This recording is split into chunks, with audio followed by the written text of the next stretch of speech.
Wow, ang lawak ng dagat. Dito po yan sa Agit-it. Pinakahuling bayan ng Labo. Agit-it. Grabe. Bay, Youngstown yan, bay, Manamit yan. Dito pa kami nagtanghalian. Sarap yan, Youngstown. Ganda po yung lugar dito, guys. La Nanay Rosa nandun pa sa unahan.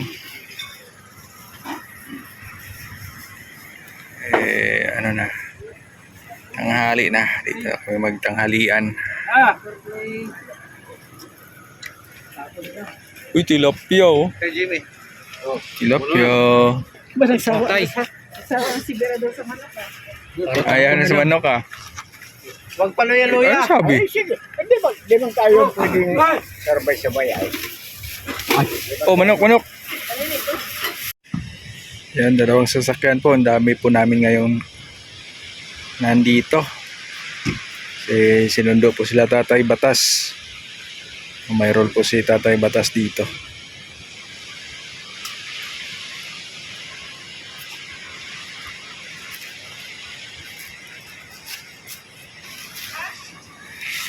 Yan, kulimlim naman yung panahon at umaalon na naman yung dagat. Malakas yung alon. Yung kita.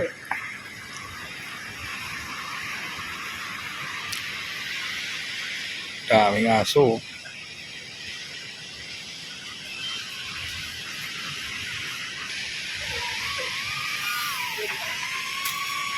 Grabe high-tech, no? May drone.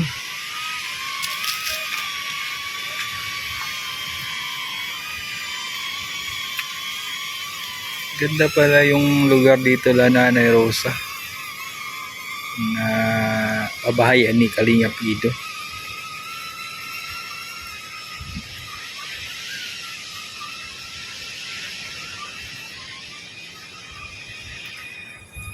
Ayan sila, Kuya Bal nagsushoot kasama si Tatay Batas.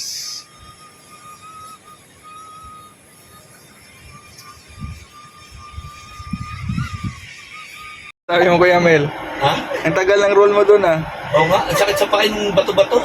Tapos nagpaaka pa talaga. Pinagpaa ako ay. Buti nga yung lakad mo, hindi nasayad yung Yung paa, yun din.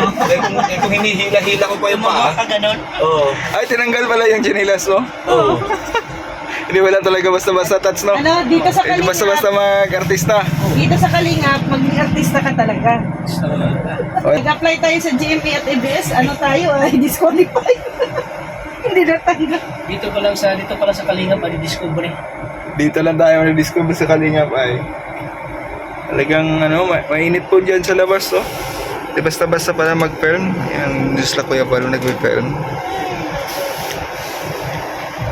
Handog ni Kuya Bal sa mga nagmamahal sa Team Kalingap. Kala nyo, ganun-ganun lang maging kalingap, ha? Ulan init to. Di basta-basta. Partida, tinatrangkaso pa ako nito. Tanggal trangkaso at pinawisan ka. Abangan natin, guys, ang role ni Kuya Mel doon. Talagang matatawa talaga kayo. Good vibes. Oh, good vibes yun. Ano to, ginawa to ni Kuya Val na mga pelikula para sa mga OFW, sa mga stress person. Yung mga nalulungkot sa buhay. Matanggal daw Yun. yung at matutuwa. Kaya panoorin nyo sa channel ni Kuya Val. Yung marami yung problema, mawawala yan. Oh. Andyan yung cellphone ko, Mark. Ang ganda na sana yung pwesto natin doon sa H100. Sa loob ay. Yan, itong isa lang rin to. Pinalipat tayo dito, bigla pang umulan. Grabe yung lakas ng ng hangin, napakalamig.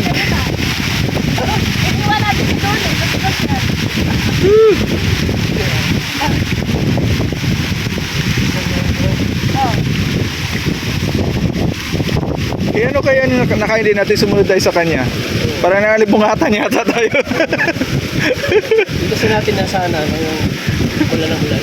Kaya nga, biglaang ulan. Pagka nasa aircon na nga kayo, lumipat pa kayo sa electric Sarap na ano ko doon kay gusto ni Kuya Bal.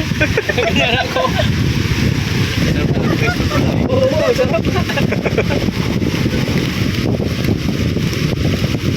Si Pare na ganyan na. Saka, ano? Sabi niya lang. Sakto lang sana yung lamig doon. Dito na sa ano ay, sobraan ay. Tama lang. As kay Ambassador Roseo. Parang hindi naka-ready talaga to. Lamig na nga eh. Nanginginig na din. Natulog lang ako. Malamig nga. Yan, nakatali lang ako pumunta dyan. Dapat yun, walang namog. Tapos ang hangin. Paano maglipad ng lamok doon? Kagaya nito, oh, pag ganito yung hangin, oh. Woo! Pagka ano, pagka umaga, mababaw din.